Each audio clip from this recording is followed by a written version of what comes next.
Welcome back to another episode of That's Business. Today's guest, Jessica York, is the definition of a Renaissance woman.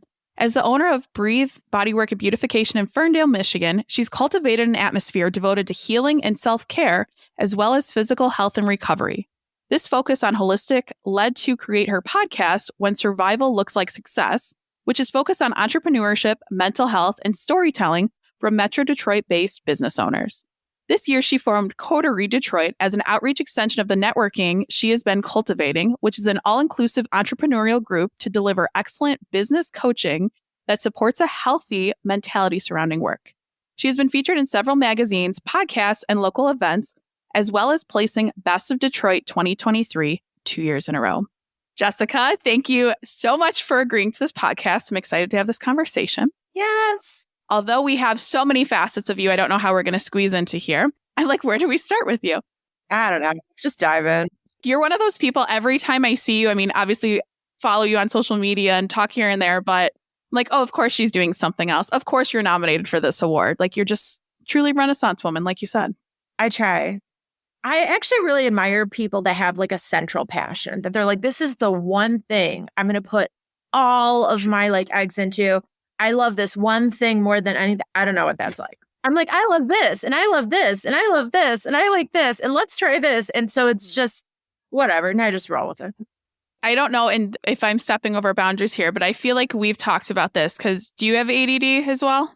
I have OCD. Oh, you have OCD. Okay. I feel like it's the difference with neurodivergent business owners where it's like you think in so many different ways versus the business owner who's just like, I have one thing I'm passionate about, which both are great, but it makes for kind of rolling through changes, which is awesome.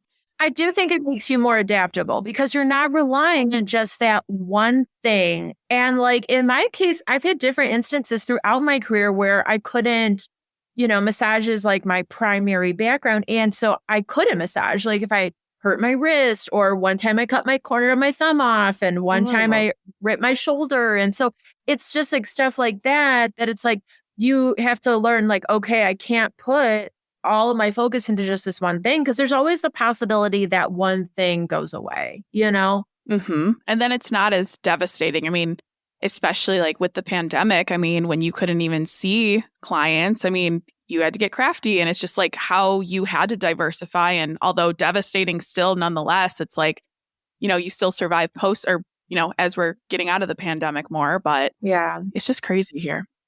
Other people had problems and so many people, their businesses closed. The business I was at closed. And then I started my own business literally the second they allowed me to open. So, I mean, that's what I planned for. I pulled the trigger and I was busy from day one. So I never had that like lack, like people were just waiting for me to open again. So I was really lucky because so many massage businesses closed. Half the schools in Michigan closed, but actually I was full from day one. So it was different. And I guess I don't realize that because you are one of those kindred souls that I feel like I've known forever, but I really have only known you, a year or two. I swear time is a construct with like pre-pandemic and not, but. So I have been doing what I've been doing for 17 years, but the business I was at, it closed pretty much the second the pandemic hit. They were like, we're just going to close permanently. And it was fine. Like I said, I'd been doing this for a very long time. So it wasn't a big deal for me to open my own place. And I really wanted to do that instead of taking another position somewhere else. So you had this already brewing then. So when did you know you wanted to start your own practice? I was really interested in being an entrepreneur from day one. And we're talking about even before I went into massage school. I just kind of knew I wanted to own my own business. Like I bought Retail for Dummies and I bought like the Entrepreneurial's Guide to Wisdom. And so I was kind of really interested in opening my own business without having to go to business school. And so I was like, I think I can just teach myself this stuff. And so then when I went into massage, you're pretty much always working for yourself because you're an independent contractor.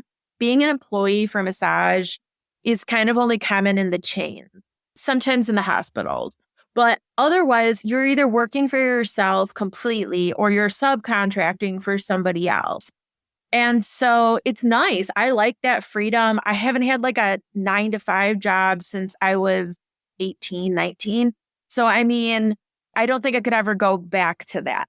And it's good. I like having more flexibility in my schedule. I like choosing when I want to work, when not to work. And if you've listened to my podcast, you certainly probably know how I feel about most corporate work structure in general. We are very aligned in that, which is why I wanted you to be a guest on here. So I love that. So taking it back, I always like to ask guests, what were you like as a child? What did you want to be when you grew up? Talk to me on that. So as a child, I was pretty much the same as I am now, but more introverted. So very quiet, very shy. I always had a lot of interest, though I was same thing as now. I was very multi-passionate. I am an only child. So I was very in my head a lot. And I like to play with figurines. I like to read. I would make stories up. I was never into things being chaotic. I really didn't like other kids. I didn't like high energy kids. I didn't like all that loudness and screaming and hyperactivity. That was not my thing. I was very much into imagination and kind of going within. And yeah, I was very whimsical. I think I was a very whimsical kid. I eventually got over some of that shyness when I switched from private school to public school. Because in private school, I was bullied a lot. I was isolated a lot. I'd get in trouble and eventually got kicked out of private school. Well, Nice. They nicely asked me to leave. Yeah, I did start speaking up for myself quite a bit and things I was upset about, and they don't like when you question that. So I went to public school and then just kind of did a complete flip and got tons of friends, which I'm still friends with today, actually, and horrible boyfriends, and was just this bad girl. And I went from good girl private school to just bad girl public school, but still getting great grades. And still developing great connections with people. But it set me on definitely a better path, one that was a little bit more authentic to me because I could just be myself then. I wasn't so worried about trying to fit in. There was just such a big diversity of people. And so I'm really grateful that I did end up going to a public school because I think that helped bring me out of my shell and just have people that were okay with me being me, which was nice and refreshing because we all need that. We all need to feel like we're validated for our own authentic nature and that people love us for who we are. And so I'm grateful that I did have that, whereas so many people don't. It's so funny because I went to private school up until high school. I just remember day one of public school and entering high school. And it was just where am I going? So I didn't know that about you because I relate to that and it is different and had similar, I was super introvert. I was extrovert in a sense, but very shy and quiet. So you would never know that about either one of us today, knowing how we are. I think a lot of, it's funny, I look back on that girl that I was, and I mean, to some degree, I think I'm an ambivert. That's a great term. I'm glad that it's not just introvert or extrovert anymore. I definitely am an ambivert. So when I'm done working with people or doing social functions and things like that, then I need to go in. And several times throughout the year, I take time to just be around nobody, cleanse that energy from my system. I love that. Mm-hmm. Now, at what point did you know you wanted to get into being a mental health advocate or getting into your holistic approach to massages? When did you know that's what you wanted to do? So I wanted to be a psychologist growing up. I think around maybe 10, I was okay, I think I really want to go into psychology, which was fairly young. But in my family, we had a couple of social workers. So I started really diving deep into self-help books. I was always into holistics, always. Probably another reason I got kicked out of private school. I was really into that. And then even in high school, I did psychology. I did independent study psychology. And I had a very good mind for how other minds worked. I was very good at studying people in terms of their levels of communication. I could figure out how to, unfortunately, kind of micromanage or manipulate conversations and situations. I could figure out how to de-escalate someone. I could figure out how to escalate someone. And so I became very apt to that. What changed was I had a full ride scholarship. Junior year, I had great grades. I was a 3.93 GPA. I was president of choir. I was in a lot of clubs. It's the same thing as I'm now. I was kind of all over the place, doing musicals, doing plays. I thought I was a shoo-in for a full ride, and I did until junior year. And I think that was the year that Granholm came in office. I think it was my junior year. And one of the first things she did was cut the scholarship that gave the full ride. So I panicked. I went from having a full ride to nothing, overnight. And so now we're going into senior year. I applied for 75 scholarships and I got none. Because obviously probably more people than just me were in that same boat. And so I was like, it's okay. I'm still going to go. I still have like my MEP scholarship or whatever it was at the time. I went and they were like, okay, well, you need to get a student loan. And I was like, okay, like, tell me about it, right? Well, they were like, well, you're 18, you need to have your parents co-sign. And that was the point where I was like, I'm not going to do that. I don't know if there's a pot of gold at the end of this rainbow. And when they showed me that in the 4 years I was at Wayne State for just my bachelor's, I was only doing 8 psychology classes, I was like, this is nothing. Like, this is just such a small chunk of my time. Why am I wasting my time with all of this other stuff? Like, I knew there'd be gen ed, but I thought at least half of what you'd be going into. No, not even close. And so I was like, okay, I'm going to try to go for a semester here. But I was working full time at Victoria's Secret, which paid nothing. And I ended up in a lot of debt real quick. And I was like, I'm just going to drop out. This isn't like fiscally responsible. And I don't want my parents to be accountable in case something changes. And lo and behold, it did change. And then suddenly you needed your master's and you couldn't just have a bachelor's. So looking back, it was for sure the right move for me. I would have never been comfortable coming out of that with like $150,000 in debt, and not having a job that would pay that back in an orderly time. Like, I didn't want to be paying off student loans till I'm 70. Like, that's crazy to me. So looking back, I'm glad I made that decision. But then you're left 18 and you're like, great, I'm intelligent. I have a crappy job at Victoria's Secret. What am I going to do now? So I started going into modeling. And okay, modeling in Michigan doesn't really pay the bills. Like, I was doing bridal, I did some print, but it's so all over the place. So I was flipping through a C&G newspaper. Like, do you remember the C&G newspaper? How old are you? Are you close to my age? I'm 29. No, okay, so you're younger than me. You're 7 years younger. So, but still remember a C&G newspaper. And there was an ad for a massage school. And I was like, okay, it's like $14,000. I'm like, that doesn't seem horribly unrealistic. Like, I wouldn't feel bad asking my parents to co-sign on a loan for that because it was smaller, And so I talked to them. It was like, okay, let's do it. And I went in and I just ended up being kind of naturally good at it. And so because I was naturally good at it, I was also able to start working faster. I'm still doing it 17 years later. So I still love it. Also didn't know you were going to school. I wanted to be a psychologist too. So we have so many things aligned. This is so funny.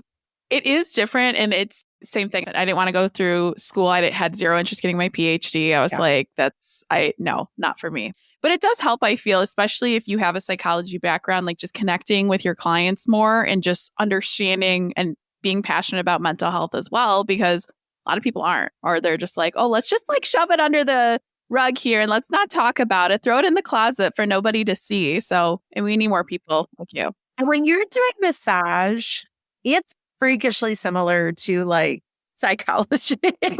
Sometimes people come in and pass out, but I would say a lot of times people come in, they know it's a safe space. They know it's a sacred space. They know I'm pretty much an open book. And that's why I'm an open book, so that they're comfortable sharing whatever they need to share too. And I'm not going to judge them for it. So I think that provides something really nice because then you're getting like this mental release and physical release at the same time. What was the idea behind starting your podcast and the goal of what your own podcast is? So When Survival Looks Like Success was inspired by a chapter in a book by Sarah Von Brethnack. The chapter had a somewhat similar title. It was, I don't know, like when you have a mask on and take it off.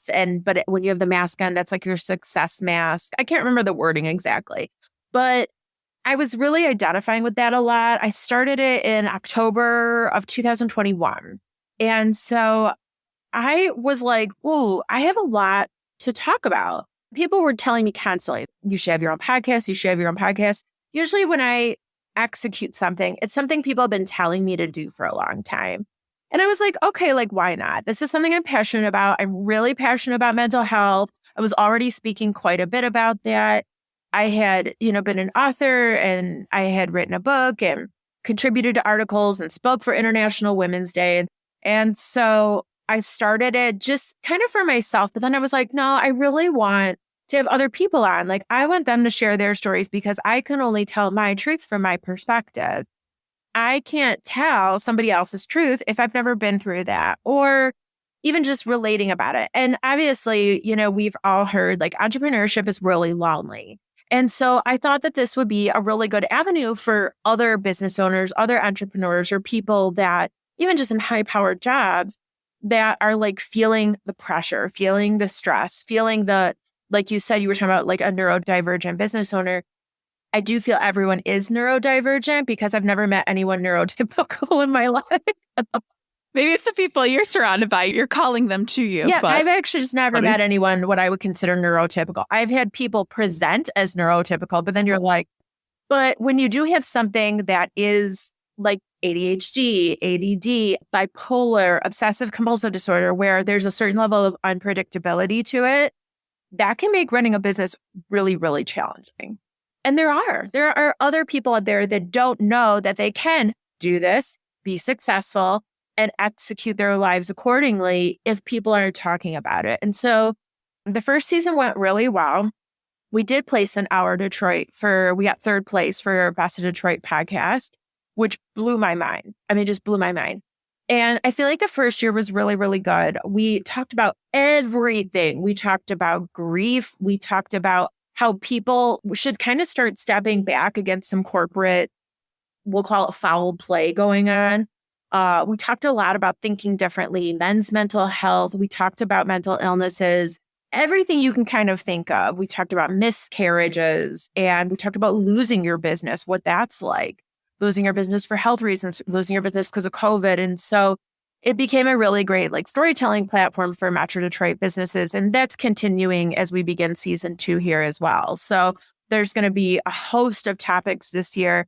The first couple coming up are about ghosting, which sucks. We're going to be talking about kind of like the hustle, like when you're building from nothing, when you're building from ground up for your business and you don't have any advantages going into it. We're going to be talking about ditching toxic friends, how it is running a business and operating in life without a certain parent, like a father or mother. There's some good topics like going in right off the gate. And this season is also on YouTube too. So that's fun if people want to watch me. That was a common request for the first season, that people like want to watch me. I think because I make a lot of weird facial expressions. That could be why. It's so funny because I hate watching myself and listening to myself. And I don't know if you've paid attention to our reels we post on Instagram. I have the worst resting bitch face in some of the episodes where one of my guests is just like spew and doing so well and just saying something so impactful. And I'm deadpan. Like my mom literally, I know Wednesday Addams is like the new hype. I've been called Wednesday since I was a child because I have a deadpan face. You're pale. You with dark hair. See, yeah, I think that's actually, yeah. But I gotta take that as a compliment because I'm obsessed with Addams Family. Exactly. So when people are like, oh, have you heard of this? I'm like, bitch, my mom has called me Wednesday. That's her nickname for me. But it's interesting of this world of like podcasting and seeing I don't know, maybe you've been a model, so you're used to seeing yourself, but it is interesting, different body language and stuff like that. And people relate. Like I can't sit still. So it's like, oh, yeah. I'm not alone in this. But now with the podcast, and now, of course, because you're not busy enough, you started Coterie. So where did that blossom from? Okay. I'm going to try to word this properly. We met in Level, Detroit. Yes. And Level Detroit was amazing to me. Going into that, I think it was the second month of my business. August of 2020 was when I started there. And I met Violetta. That was her first day too. And so there was like all these cute people I met like right off the gate. And it was really like inspirational to me because I was like, oh my gosh, look at all these like amazing dressed women, which I was excited about because I'm like, even though I'm like scrubbing it right now, I'm like a total like fashion maven. Like I love fashion. That's what I'm doing in my spare time. I'm like reading Vogue and yeah. So I was like, look at these fashionable women and I get to dress the way I want to dress. Like you get to just be this person you kind of want to be, right? And it was kind of funny. I actually had so much business experience going into opening my business. So even though I was a new business, I had a lot of years of managing other people's businesses and running different things besides that. Going there, I just loved it. I loved hearing people and it was like great business advice. And I was like, yes, I love this. I bounced around a couple other networking groups in the area too. But nothing felt as good as like Level did because of the mix of people. It was like, here's people that are just starting. Here's people that are established. Here's people from different areas, of Metro Detroit. Well, so Level definitely had its ups and downs, ups and downs, ups and downs. And then eventually there was like talk of like me taking over the chapter, but then it just kind of fizzled out. Like I think the national leader just had too much going on or something. And so it just kind of fizzled out. And I was like, okay, and I was sad, but I was like, okay, whatever. So during that time, people are like, are you going to open your own networking group? Like every couple days, people were like, so what about this? So what about this? Are you going to do it? Are you? No, I don't have time for it. And I pushed it off and I pushed it off and I pushed it off. But then here we go. Like I do know a lot of entrepreneurs, and I mean, like networking's like all I do. And I'm definitely the girl that people go to when they're like, oh, do you know a blank? Yes, I do. You could be like, do you know a Vatican nun? And I'd be like, yeah, I do. And so eventually I was like, okay, fine, I'm doing it. And so I started Coterie Detroit in December, just this past year, December 22. And I really wanted to take things I loved from networking groups that I was like, yes, these things for sure work, and get rid of what I felt wasn't working or wasn't what I wanted. So we definitely have a monthly seminar. I love monthly seminars. I think that's always a great format, and it's something easy to plan. I knew I wanted to do it on a Monday. I knew I wanted to do it in the morning. I'm a morning person. So the Sunrise seminars, I wanted them all to have a 2-part component. I wanted it to be a great business topic that's going to help you elevate that, but also a way to preserve your mental health. And so that's kind of the marriage of my podcast. It's a marriage of my regular business, and that's the marriage of this too. I think our first event sold out like really fast. And since then, it's been about like 50% to sell out both times there too. We have a seasonal workshop. I was going to do monthly, but I'm like, okay, Jessica, let's not get carried away. What can you handle? Yes. So like a seasonal workshop, and that's heavy business skills. So like the next one coming up is on SEO. The first one we had was a yearly business plan. And it's just straight like boom, boom, boom. I make dinner for them. Of course you did. Why wouldn't you? Oh my God, okay, you're so funny. Like I can't do night events. When I go to night events, if I haven't eaten, I'm like an evil monster. So I can't expect that like other people, because I'm a very structured person. And so like I can't expect people to come to my night events and just be like sitting there like watching the clock the whole time, like hungry and hangry and not focused. So I just make dinner now. That's what I do. So the next one coming up, there will be dinner. I make dinner. You make dinner. It's fine. It's normal. How has it felt being, for those of you that can't see, she has her Our Detroit nominations behind her, which we love. Big fan. But what has that felt like? I mean, before we started recording, we talked about some of the awards you've won or nominations, but what has that been like since you've been in business on your own for, honestly, 2 years? So I never went for any of that before. And I had a marketing guru tell me, you're going to need to self-promote. And I'm like, it should be grassroots. Right. Things should just happen, right? Like things don't just happen. So I was like, okay, I'm going to go for this. And the worst case is I don't get anything. I wanted to do Our Detroit because it was the most ethical. So like a lot of the other best odds, you can stack that deck. Mm-hmm. You can vote a million times. I mean, you can make up fake names. You can just sit there clicking for yourself all day. Our Detroit's not like that. They even let you know like right off the gate that they'll like verify IP addresses. It's 1 vote per email. You can't offer bribes. You can't offer incentives. They'll disqualify you. So I just feel that they're really ethical about it, and that if you get it, it's because your community has voted you in. So I was flabbergasted the first year that we placed second for massage. I was like, what? And at the time, it was just me. There was nobody else here. Like now I have 4 other people here, but at the time it was just me. And then I had another girl starting part-time. And I was like, oh my God. I was like blown away. I remember I sobbed. Oh. Like, and what sucked is I actually had food poisoning. So I was like on the bathroom floor with food poisoning, like reading the Our Detroit thing on my phone. Like it was ridiculous. So then here comes the pressure then, right? The next year, it's like, okay, here we go again. Then the second year, I placed 3rd for podcast and massage again. And so now we're going into our 3rd year, and that's going on right now. And what's great is Our Detroit has changed the structure. So now there's like, you have top 5, and then you pick from those top 5 to go on to the publication. And so it's still a big deal to be like, oh, I'm top 5 for this, so it's still like a great bragging right. But it's not just about like the popularity contest. It's about leveraging your accolades, and it helps your SEO at the same time. If I want to go to investor, I can be like, look at all these people behind me, supporting me, getting me into this Best of Detroit. That's worth more than any money. Like knowing you have community support, knowing you have people that are keeping your business afloat, it's worth its weight in gold.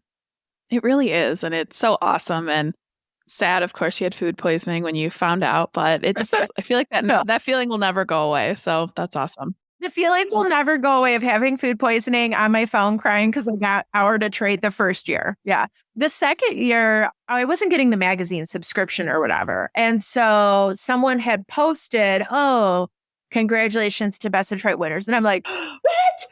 I found out about this because it wasn't online yet. And so I drove my ass over to Serona Wellness Spa, who had just opened. And Taylor is nominated this year too, which is amazing. She's actually nominated for massage in the same category as me. But I'd be so happy if she won too, because her place is amazing. And she like stayed like after her business had closed so I could go see the magazine to see if I won. And I thought that was the sweetest thing. Oh, that was nice. Yeah. I mean, I had just met her at the time. So that was like really special to me to even just do that. And so now that she's nominated this year, it's really cool. It's like so cool. It's great when you see like other businesses like that are in your networking group or in your community, and there's smaller places.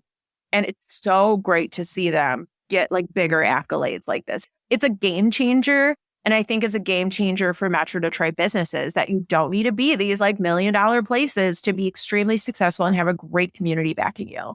Well, and it's all what you put into it as well. Mm-hmm. I have always been an Hour Detroit fan, even like in high school and just reading through it. I love that you said that because I feel the same way. Because when I filled out my ballot, I'm like, wait, I actually know a lot of these people. Like, this is awesome. Like, good for you. And seeing your name pop up in multiple categories was incredible as well. But it is true because it's not the millionaires, like you said. Some are nominated, which we won't get into that. But it's really great to see. And it's just like having a community support you and just like you are good people. And that's where I'm not surprised you get these nominations and these awards you've received, because it's all, I don't know, I'm a universe person. So I'm like, you put in good, you get good back. Now, what exciting things do you have coming up for this year for your podcast, your business, your networking group? I mean, gosh, what are your plans for this year? I'm going to go with the highlights because there's a lot. So we'll do the ESPN highlights here. Yeah. We'll go to the ESPN highlight reel for that one because otherwise we'd be here all day. So Coterie Detroit, my plan for that for the rest of the year is to continue having our monthly sunrise seminars and our seasonal workshops. In the summer, we won't have a workshop because myself and Jessica from Glamazon Beauty Lounge in Ferndale co-host the Ferndale Wellness Fair. Amazing. Yeah, that is also the third year for that. So the first year, I think we had around 100 people attend. The second year, we had over 300 people attend. So hopefully this year, I just lose count again around 300 and we're good. It's great. It's up to 30 vendors. And what's nice about it is I was surprised that Ferndale hadn't done that in the past. They didn't have a wellness fair. And I was like, hello, we're in Ferndale. It's like definitely one of like the wellness meccas in Metro Detroit. So it's been really nice to be able to bring that with another like local business owner, another Jessica, Team Jessica. So I'm really excited to be bringing that back again. And it's a great opportunity for people that are in Coterie Detroit or in the, vicinity and network to even just come hang out together and eat some good food and try different people's businesses. And it's really fun. My business, Breathe, Bodywork and Beautification, twice a year, we go to the YMCA Women's Wellness Weekend and we work that. And we do spa services. And then I also host a really great meditation class there. And it's beautiful. It's in Escoda. It's Camp Nisakoni, and it's on a private lake. So it's just like, if you want to have adult summer camp with just women, that's where you go. Amazing. And it's affordable. It's like $200 for the weekend. Oh, yeah. And all your food is included. What is it in Escoda? Yeah, it's in Escoda. It's through the YMCA and it's Women's Wellness Weekend at Camp Nisakoni. Amazing. And I loved it. I was an attendee there with my best friend a few years ago. And then after that, I messaged them and I'm like, I need to be a spa provider there because I love it. And Yeah, so that's we have a incredible. lot of fun. And so that's in May and the end of September. Mhm. So that's what's going on there. Season 2 of When Survival Looks Like Success just started.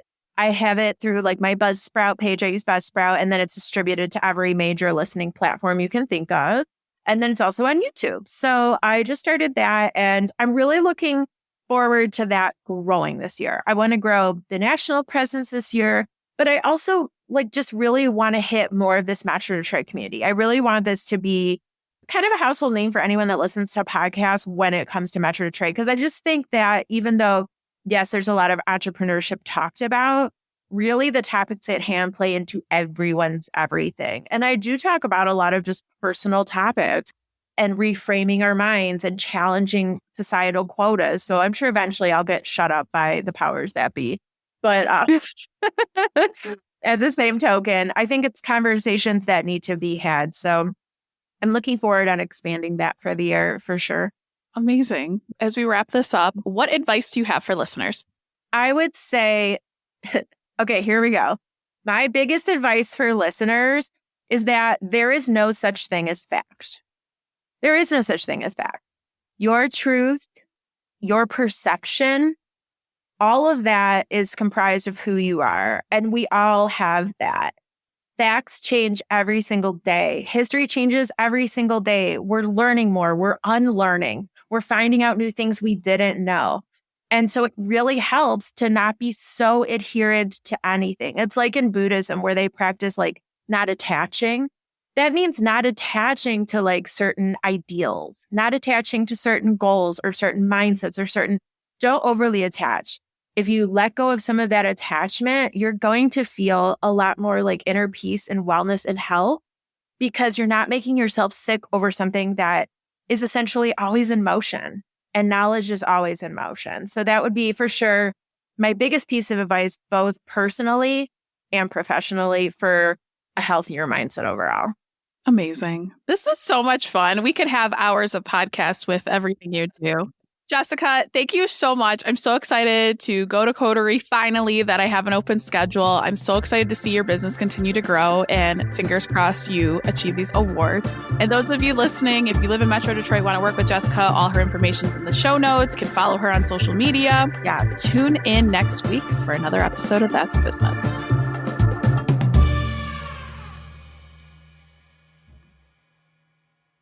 If you're looking for a career change and you're not sure where to start, the Resume Rescue can help. Sure, there's no such thing as the perfect fit for everyone, but here at the Resume Rescue, we're on a mission to find the perfect solution for you. Whether it's changing careers, updating a resume, learning LinkedIn, or practicing interviewing, we have you covered. Find us online at theresumerescue.com and find all of our contact info in our show notes.